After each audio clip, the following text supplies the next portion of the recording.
Hello student, welcome back to my channel Shalini Hindi classes. आइए आज हम आपको पढ़ाएंगे संधि, क्योंकि हम बहुत दिन से ये बात सोच रहे थे कि आप लोगों को संधि पढ़ाएं, पर हमको ये लग रहा था कि जब हम वर्णमाला खत्म कर लेंगे तब हम आपको संधि पढ़ाएंगे, क्योंकि जब तक आप लोगों को वर्णमाला का ज्ञान नहीं होगा तब तक संधि समझ में नहीं आएगी। और कोई भी एग्जाम हो उसमें संधि से क्वेश्चन जरूर आते हैं, इसलिए जो ये संधि का टॉपिक है इसको आप लोग बहुत ही ध्यान से पढ़िएगा। तो आइए सबसे पहले हम आपको पढ़ाएंगे कि संधि किसे कहते हैं। इसके लिए आप लोगों को मेरा पूरा वीडियो देखना होगा, तभी आपको समझ में आएगा कि संधि किसे कहते। इसके जो संधि का जो टॉपिक है ये हम आपको कई पार्ट में पढ़ाएंगे, क्योंकि एक बार अगर हम आपको पढ़ाएंगे तो आप लोगों को समझ में नहीं आएगा। इसलिए आज हम आपको पढ़ाएंगे कि संधि की परिभाषा क्या होती है और संधि के कितने भेद होते हैं। फिर हम आपको अगले वीडियो में एक एक संधि करके आपको बताएंगे, और आप लोग मेरे वीडियो में बने रहिएगा, हमारे वीडियो देखते रहिएगा, तब आप लोगों को संधि का टॉपिक अच्छे से समझ में आ जाएगा। और जो स्वर और व्यंजन है ये तो मैंने आपको बता ही दिया है, अगर ना आपको याद हो तो मेरा पिछला वीडियो जरूर देखिएगा। जब तक आप लोग मेरा पिछला वीडियो स्वर और व्यंजन का वर्णमाला का नहीं देखेंगे तब तक आप लोगों को संधि समझ में नहीं आएगी। और संधि ऐसा टॉपिक है बच्चों की, उसको चाहे जितना आप ऐसे कोशिश कर लो कि आप उसको याद करो तो संधि आपको याद नहीं होंगी। कितनी संधि आप याद कर लेंगे, विद्यालय, देवालय, महर्षि, ये सब कितनी संधि आप याद करेंगे, संधि आप याद नहीं कर पाएंगे।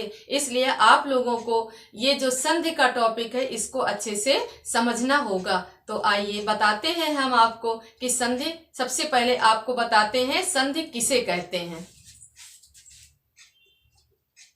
संधि, देखिए ये नाम ही है संधि कि जैसे कोई चीज का परस्पर मेल, जब कोई चीज का आपस में मेल होता है तो उसको हम क्या बोलते हैं, संधि। संधि का जो अर्थ है वो है परस्पर मेल, दोनों लोगों का परस्पर मेल। जैसे कि आप लोगों ने सुना होगा कि जो दो देशों के बीच में लड़ाई होती है और लड़ाई के बाद अगर उन लोगों में किसी तरह या कोई बात की वजह से आपस में मेल हो जाता है तो मेल को क्या बोलते हैं, कि हम लोग बोलते हैं ना कि उसमें आपस में संधि हो गई, या पाकिस्तान या किसी भी देश दोनों में आपस में संधि हो गई। तो वही चीज यहाँ पे हम आपको पढ़ा रहे हैं संधि, कि संधि का जो मतलब होता है वो होता है परस्पर मेल। दो वर्णों के बीच उत्पन्न विकार को हम क्या कहते हैं, संधि। तो दो वर्णों के बीच का जो आपस का जो मेल है उसमें से जो उत्पन्न विकार होगा उसे हम कहेंगे संधि। तो आइए पहले हम आपको परिभाषा बता देते हैं, अगर आप लोगों को न याद हो तो अगर आप लोगों को याद हो तो कोई बात नहीं, और अगर न याद हो तो आप लोग इसमें से देख लीजिएगा, नोट कर लीजिएगा परिभाषा कि संधि किसे कहते हैं। तो हम आप लोगों को ये परिभाषा बता रहे हैं कि दो वर्णों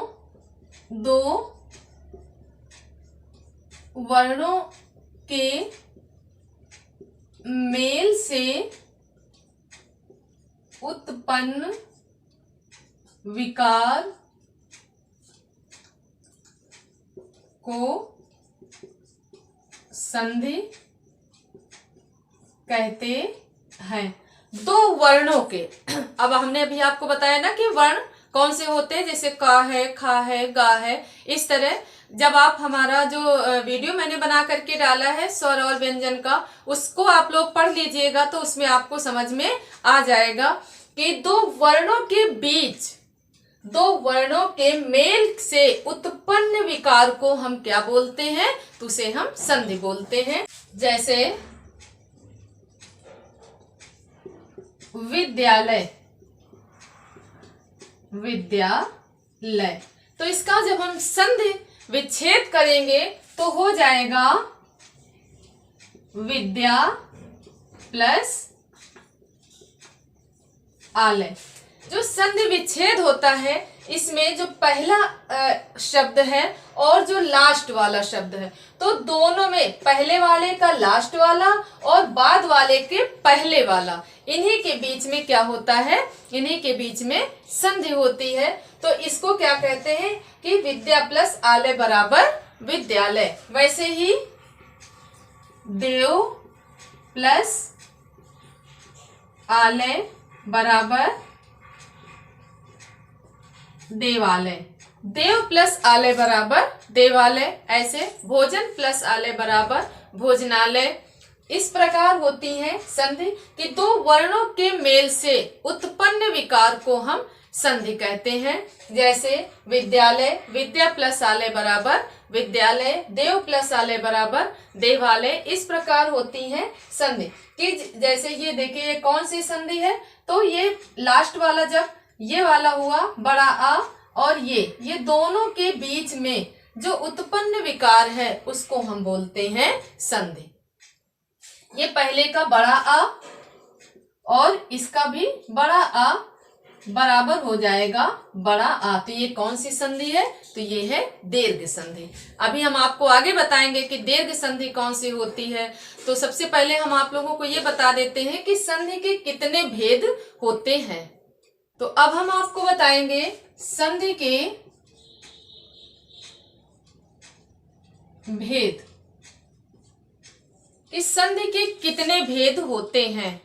नंबर 1 कौन सी संधि होती है, तो स्वर संधि। स्वर संधि। नंबर 2 व्यंजन संधि।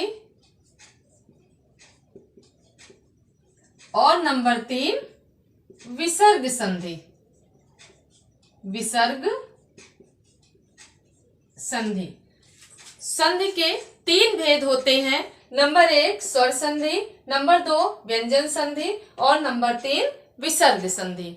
अभी जैसा कि हमने आपको बताया कि संधि की अभी हमने आपको परिभाषा बताई कि दो वर्णों के मेल से उत्पन्न विकार को संधि कहते हैं। और संधि की बताया कि जैसे दो देश हैं वो आपस में परस्पर मिल जाएं तो उसको हम संधि कहते हैं। वैसे ही यहाँ पर दो वर्ण अगर आपस में परस्पर मिल जाएं तो उसे हम क्या बोलते हैं, तो संधि बोलते हैं। और संधि के 3 भेद होते हैं, स्वर संधि, व्यंजन संधि और विसर्ग संधि। अब जब हम आपको पढ़ाएंगे तो स्वर संधि के सबसे पहले हम आपको स्वर संधि पढ़ाएंगे कि स्वर संधि कौन सी होती है और इसके कितने भेद होते हैं। इसके बाद फिर हम आपको व्यंजन संधि पढ़ाएंगे और फिर इसके बाद लास्ट में विसर्ग संधि पढ़ाएंगे।